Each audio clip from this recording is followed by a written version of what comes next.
Hello, and welcome to another Rant Rave review. This is going to be a hot off the presses, immediate rave about a book I just finished listening to, not reading, but listening to, Half Moon Investigations by Owen Colfer. It is a delight. That is the only way I can describe this book, is delightful. Let me just say, I knew it was a mystery, but as soon as the book starts, it starts with smoky detective music, like smoky jazz, like an old-timey 1940s whodunit, and it just is perfect. And the narrator has that whole detective shtick, except that he's a 12-year-old boy in a private school, so it's amazing. It's amazing. The basic premise of the actual plot is, okay, so he's a 12-year-old boy in a private school, and he really, really wants to be a detective. He took an online class that gets certified with a little badge, and there's all these, weird, things that are happening in their school, in their town, and he has to basically team up with this, rough, basically a kid from a family of petty criminals to try and figure out, what's going on, and who people are framing them, and it's so good and so cute. He's 12 and the other kid's 13, and it's just delightful. If you like mysteries, if you like kids books, if you like comedy, it was so funny. I was driving around listening to this audiobook, laughing out loud and grinning, and it is so well written, such a good narrator. This is a reason, books like this are why you should have first person narration. He has such character and turns of phrase, and it has that whole kind of a noir kind of detective thing, but also a 12-year-old boy. And just playing with that throughout the entire book is delightful. The mystery was good.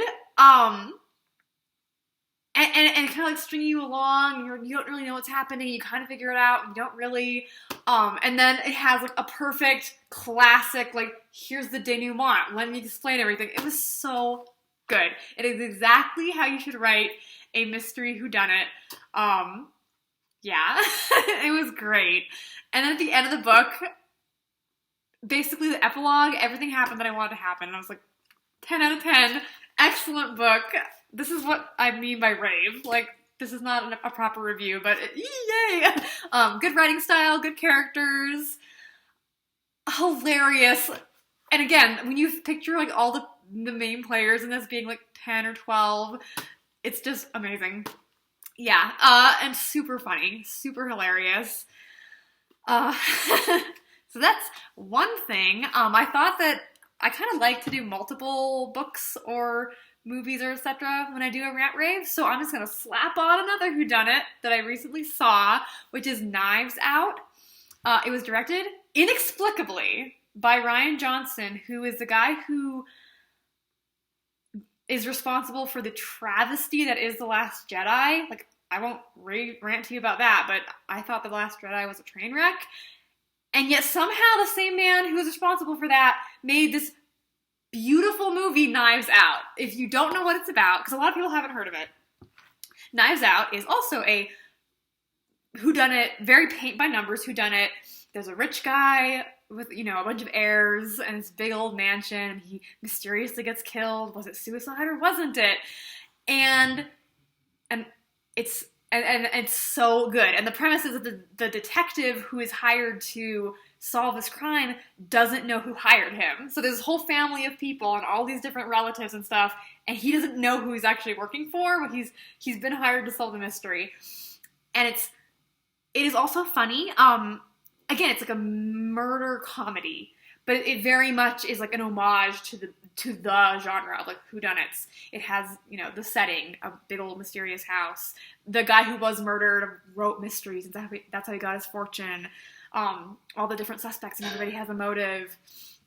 And the way it's filmed, again, I can't bring myself to believe that Rian Johnson is responsible for this.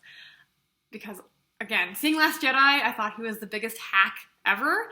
But in Knives Out, it's a perfect example of a 3-act structure. Perfect.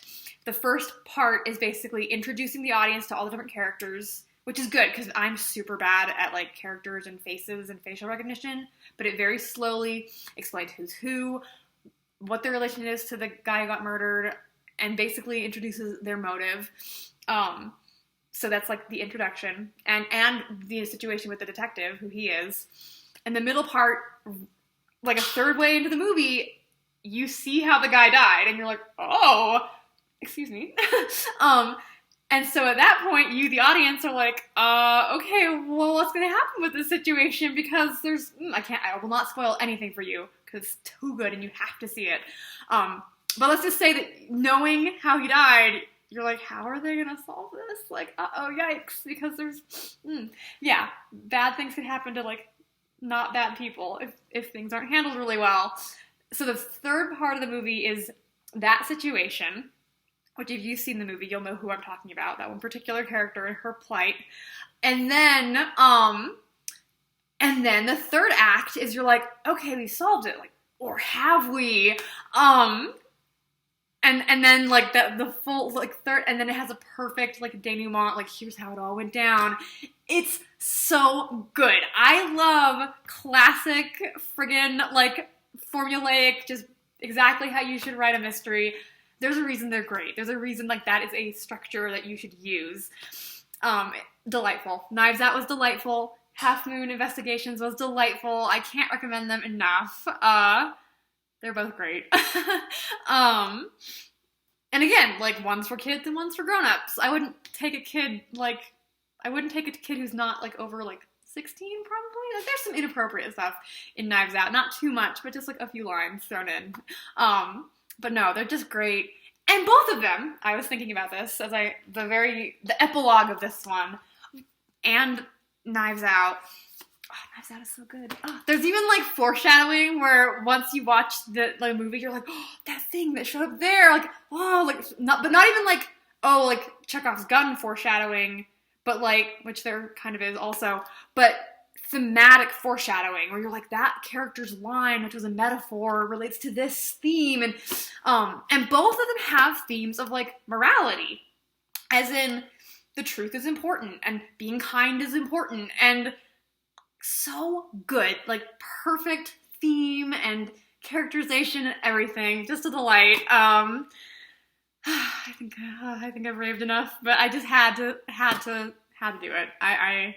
They're so great. They made me smile and laugh, and gasp and be like, not this one so much. The mystery wasn't as, like, crazy, but there was a part where I was like, wait, like, is that what you're gonna do? Is that the character really? Like, just kind of, and then I was like, oh, like, you just read it. It's good, and watch Knives Out.